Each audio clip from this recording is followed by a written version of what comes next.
거리 예술가는 이제 리서치를 하고 공간을 탐색하고 무엇을 담을 것인지 공간에 대해서 굉장히 많이 생각을 하게 되더라고요. 그 고민을 관객하고 같이 공감할 수 있게 해주는 게 거리 예술가의 이제 역할이라는 생각이 들었어요. 평소에 지나다니던 길목이나 거리들을 다시 돌아볼 수 있게 하는 것.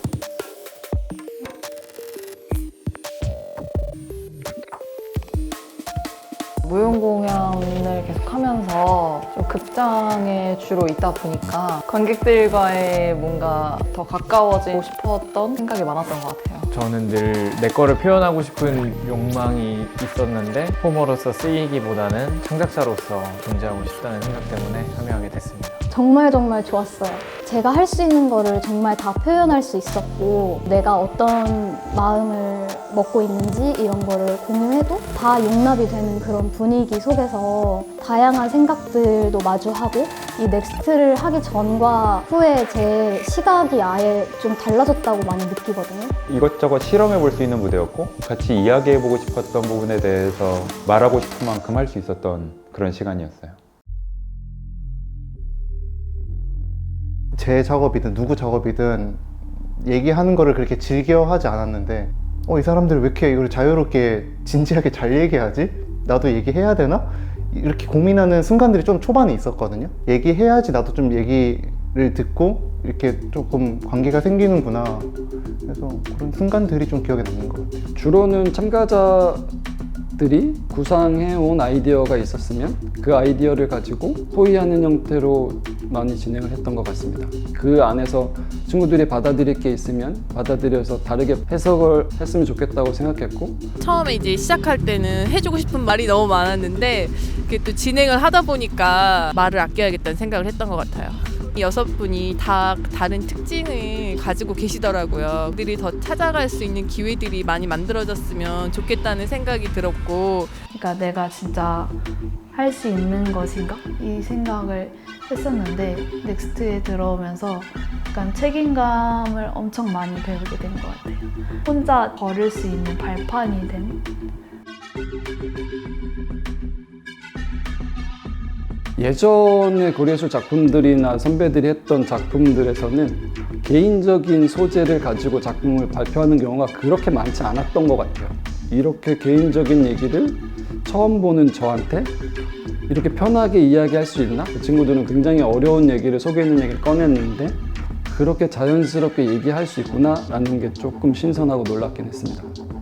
어쩌면 저한테 운명일 수도 있는 죽음이란 것을 거리예술에서 표현해보면 어떨까. 쉽지 않을 거라는 거 생각했고 무거울 거라고 생각했고 뻔할 거라고도 생각했고 그런 많은 고민들이 있었는데 어쨌든 여과 없이 해볼 수 있었던 계기였던 것 같아요. 저는 원래는 트라우마에 관한 얘기를 하고 싶었는데 좀 더 공감대를 형성할 수 있는 단어가 뭔지에 대해서 생각을 해봤을 때 나쁜 기억은 하나씩 가지고 있을 테니 그걸 이제 극복하면 좀 더 자유로울 수 있지 않을까.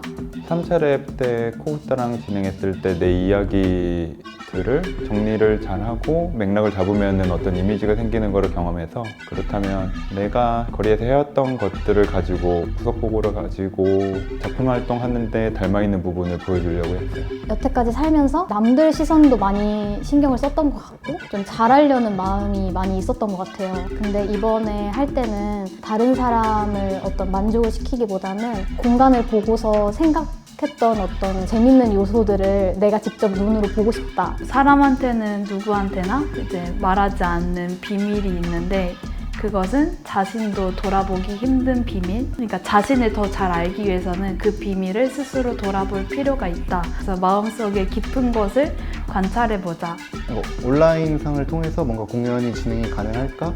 환경에 대한 어떤 이슈들이 저한테도 약간 화두여서 내 삶과 이렇게 결부시켜서 어떻게 공연화할 수 있을까? 이런 고민들을 하다가 감자를 심게 되었고 그 과정들을 통해서 공연을 만들었던 것 같아요.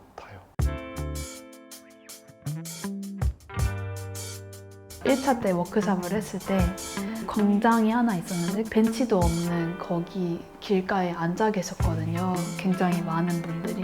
거기서 저희가 짧게 아이디어를 해가지고 공연을 했어요. 이제 한 분이 내가 언제 이렇게 공연을 보겠어요. 너무 좋았다고 그러니까 제가 딱 추구하고 있는 가치가 딱 맞아 떨어지는 순간이었어요. 매번 똑같은 일상을 살아가는 어떤 사람들에게 약간의 특별한 경험을 하게 만드는 게 아닐까. 3차례 했을 때 비가 되게 많이 왔는데 비가 오매도 하는 공연이었잖아요. 그래서 그 순간순간 계속 진행하려고 했던 코오타도 생각나고 나도 관객을 위해서 뭔가 어떻게 하면 이렇게 진행할 수 있을까 했던 그런 어수선함이 좀 기억에 남아요. 엄청난 변수가 생겼었는데 이 난관을 기꺼이 받아들이는 모습을 보면서 멋졌어요. 배우한테 장애를 극복하려고 하다 보면은 더 좋은 연기가 나온다라는 말을 하거든요. 포기하느냐 아니면은 그걸 넘어가느냐 그걸 안고 가느냐 그런 문제를 맞닥뜨렸을 때 안고 가는 모습들이 너무 멋졌던 것 같아요. 코로나 생기면서 이렇게 사람들끼리 만나는 게 그 가치가 더 희소하고 더 높아졌잖아요. 이게 꼭 위기만은 아닌 것 같아요. 다른 방식을 탐색하게 되고 관습적으로 매너리즘에 빠져서 해왔던 공연에서 좀 벗어나는 계기도 되는 것 같고 새로운 방법을 오히려 찾을 수 있지 않을까. 벽이 있더라도 벽을 허물 수 있는 방법이 무엇인가 생각을 하고 있어요. 조금 더 거리를 나갔으면 좋겠어요. 축제가 아닌 곳에서 다양한 장소들이 있잖아요. 다른 환경을 만나면 또 다른 시도들이 이루어질 수 있는데 그런 시도들을 하기 위해서는 거리로 나가는 것이 가장 중요하다고 생각해요. 거리 예술이라는 게 좀 어쨌든 장소도 풀어져 있고 그 경계를 이렇게 공고히 하는 거를 반대하는 사람이 오히려 거리 예술가가 앞으로 해야 될 역할이 아닌가? 그러고 싶어요. 네.